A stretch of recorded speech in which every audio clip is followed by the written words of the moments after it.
शिव जी ने क्यों किया सुदामा का वध?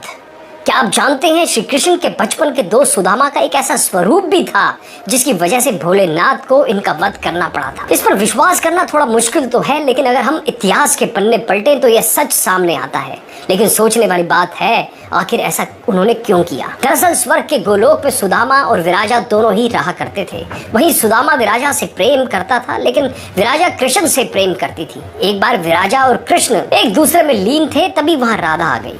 फिर क्या होना था? विराजा को श्री कृष्ण के साथ देखकर राधा ने विराजा को गोलोक से पृथ्वी पर निवास करने का श्राप दे दिया। इतना ही नहीं, कुछ कारणों के चलते उन्होंने सुदामा को भी पृथ्वी पर निवास करने का श्राप दे दिया, जिससे उन्हें स्वर्ग पर पृथ्वी पर आना पड़ा। कुछ वर्षों बाद श्राप फलित होने का समय आया तो सुदामा ने दानवराज दंभ के घर पुत्र के रूप में जन्म लिया, जिसका नाम शंखचूड़ रखा गया।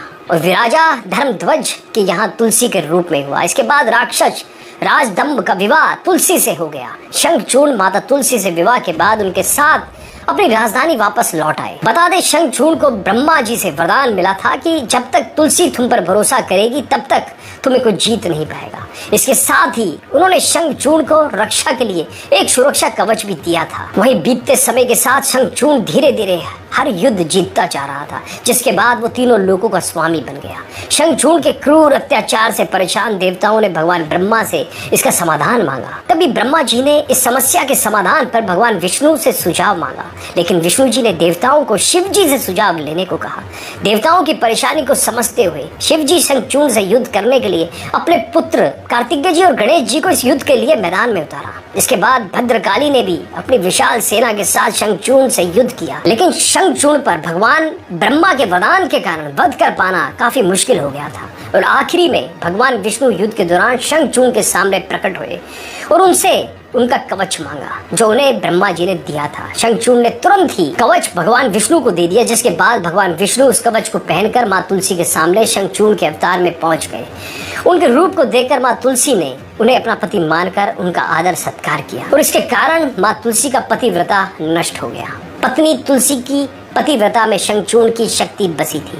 वरदान की शक्ति के समापन पर भगवान शिव ने शंखचूड़ का वध किया और देवताओं को उसके अत्याचार से मुक्त करा दिया। तो इसलिए श्री कृष्ण के मित्र सुदामा के पुनर्जन्म शंखचूड़ का भगवान शिव ने वध किया था। आपको बता दें, माता तुलसी ने भगवान विष्णु को श्राप दिया कि वह अपनी पत्नी से अलग हो जाएंगे। राम के अवतार में भगवान सीता माता से अलग होते हैं। वही भगवान को पत्थर का होते देख सभी देवी देवताओं में हाहाकार मच गया। फिर माता लक्ष्मी ने तुलसी से प्रार्थना की, तब उन्होंने जगत कल्याण के लिए अपना श्राप वापस ले लिया और खुद जलंधर के साथ सती हो गई। इसके बाद उनकी राख से एक पौधा निकला, जैसे भगवान विष्णु ने तुलसी नाम दिया और खुद के एक रूप को पत्थर में समाहित करते हुए कहा कि आज से तुलसी के बिना मैं प्रसाद स्वीकार नहीं करूंगा। इस पत्थर को शालिग्राम के नाम से तुलसी जी के साथ ही पूजा जाएगा।